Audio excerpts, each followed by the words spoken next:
우리 사도신경 신앙 고백하겠습니다. 나는 전능하신 아버지 하나님 천지의 창조주를 믿습니다. 나는 그의 유일하신 아들 우리 주 예수 그리스도를 믿습니다. 그는 성령으로 잉태되어 동정녀 마리아에게서 나시고 본디오 빌라도에게 고난을 받아 십자가에 못 박혀 죽으시고 장사된 지 사흘 만에 죽은 자 가운데서 다시 살아나셨으며 하늘에 오르시어 전능하신 아버지 하나님 우편에 앉아 계시다가 거기로부터 살아있는 자와 죽은 자를 심판하러 오십니다.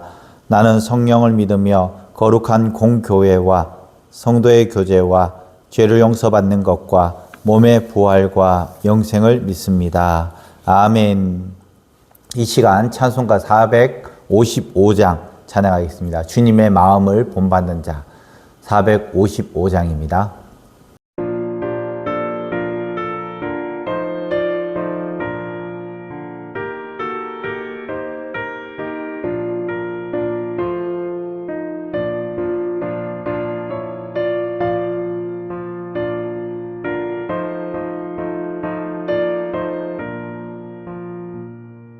주님의 마음을 본받는 자, 그 맘에 평강이 찾아오는 험악한 세상을 이기리 하늘로부터 임함이로다. 주님의 마음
아멘.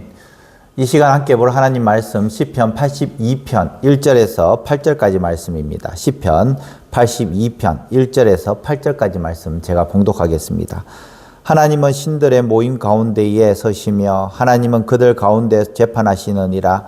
너희가 불공평한 판단을 하며 악인의 납보기를 언제까지 하려느냐? 가난한 자와 고아를 위하여 판단하며 곤란한 자와 빈궁한 자에게 공의를 베풀지며 가난한 자와 궁핍한 자를 구원하여 악인들의 손에서 건질지니라 하시는도다.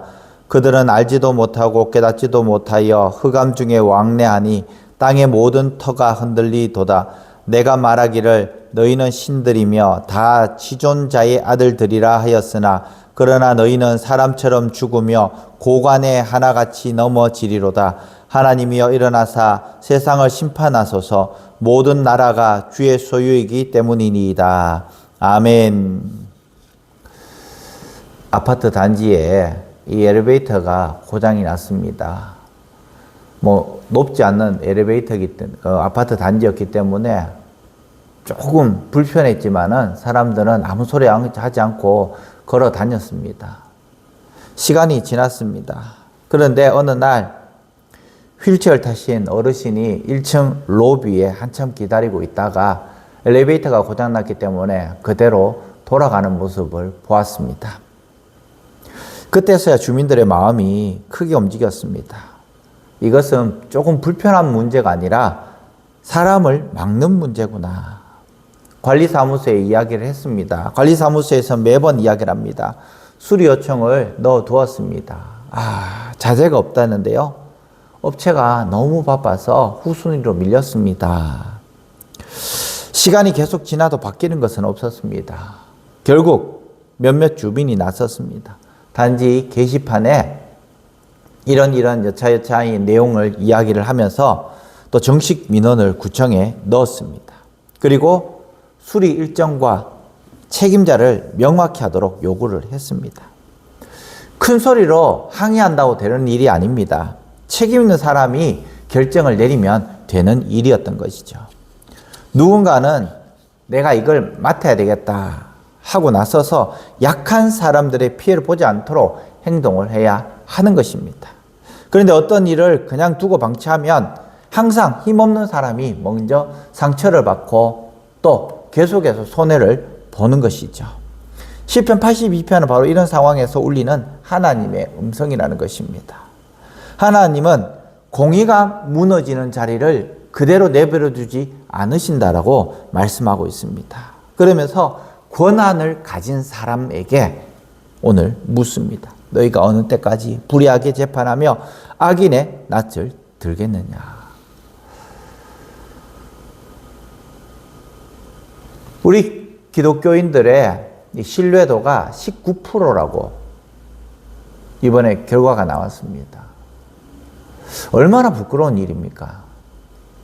예전에는 교회 다닌다라고 이야기하는 그것만으로도 보증이 되었던 시대가 있었는데 지금은 교회 다니는 것, 목사, 장로, 권사 의미가 없습니다. 이제 19%예요. 기독교가 19%고 또 불교와 가톨릭이 더 높다라는 것입니다. 이것은 우리가 우리의 역할을 하지 못했기 때문이다라는 것이죠.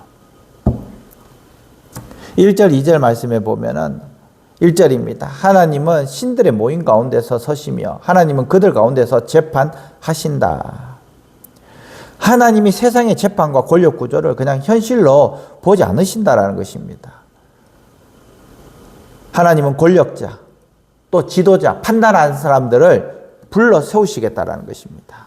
그러면서 너희가 불공평한 판단을 하며 악인의 납보기를 언제까지 하려느냐. 이게 무슨 뜻입니까? 악인의 낯을 본다.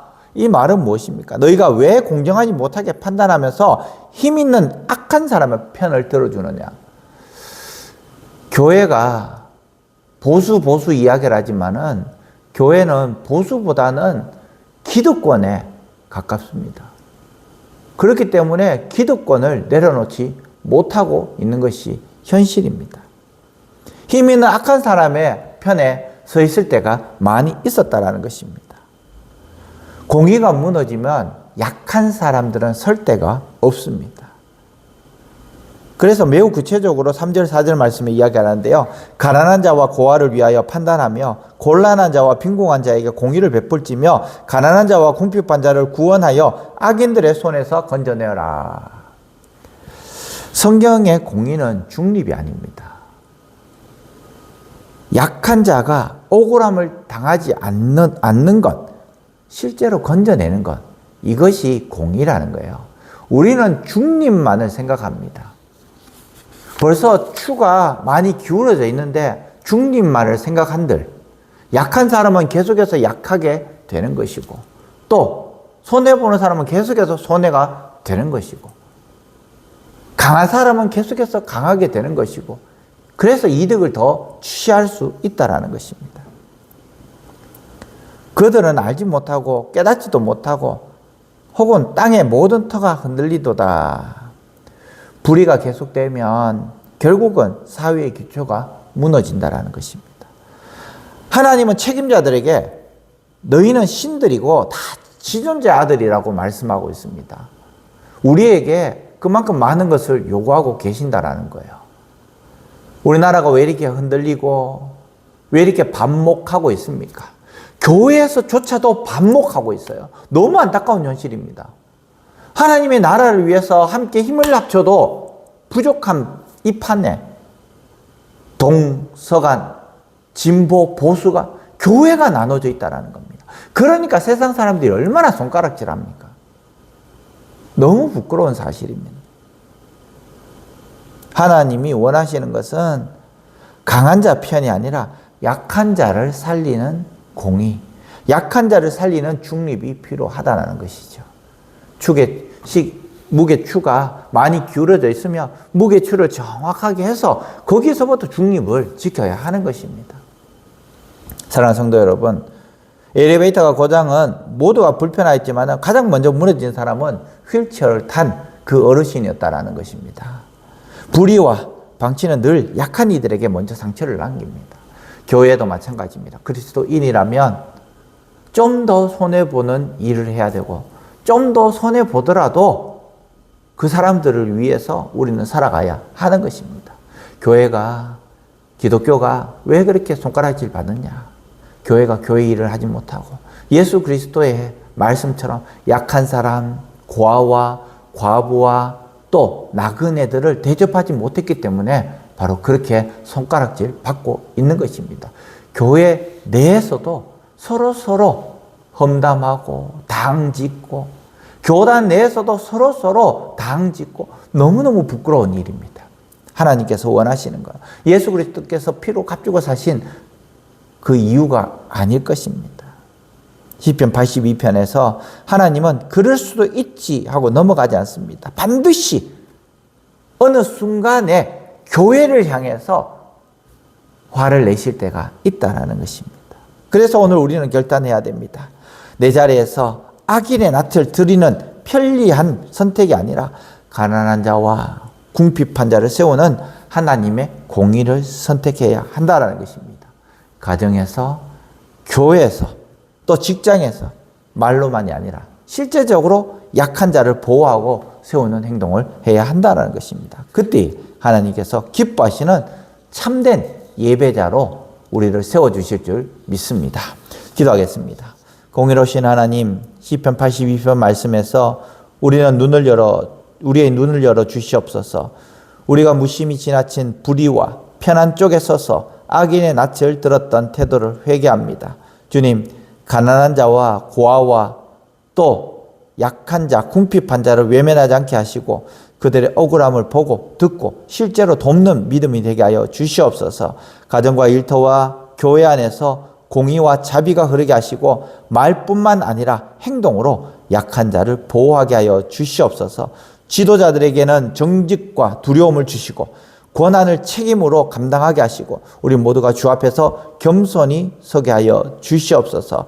약한 자를 섬기게 하시고 또 부족한 자에게 우리가 그 모든 것을 채워주게 하여 주시옵시고 그리스도인다운 삶을 살아갈 수 있도록 하나님 도와주시옵소서. 우리 사랑하는 성도들 육신의 어려움을 통하여서 힘들어하는 성도들 주님께서 치료하여 주시고 또 마음에 어려움을 통하여서 힘들어하는 성도들의 그 마음을 위로하시고 영적으로 힘들어하는 성도들의 그 영을 위로하여 주시고 새롭게 세워 주시옵소서. 오늘 이 하루도 하나님께 온전히 영광 돌리는 이 하루 될 수 있도록 역사하여 주실 줄 믿사오며 귀하신 예수님의 이름으로 기도합니다. 아멘. 하늘에 계신 우리 아버지, 아버지의 이름을 거룩하게 하시며 아버지의 나라가 오게 하시며 아버지의 뜻이 하늘에서와 같이 땅에서도 이루어지게 하소서. 오늘 우리에게 일용할 양식을 주시고 우리가 우리에게 잘못한 사람을 용서하여 준 것 같이 우리 죄를 용서하여 주시고 우리를 시험에 빠지지 않게 하시고 악에서 구하소서. 나라와 권능과 영광이 영원히 아버지의 것입니다. 아멘. 다 함께 기도하겠습니다.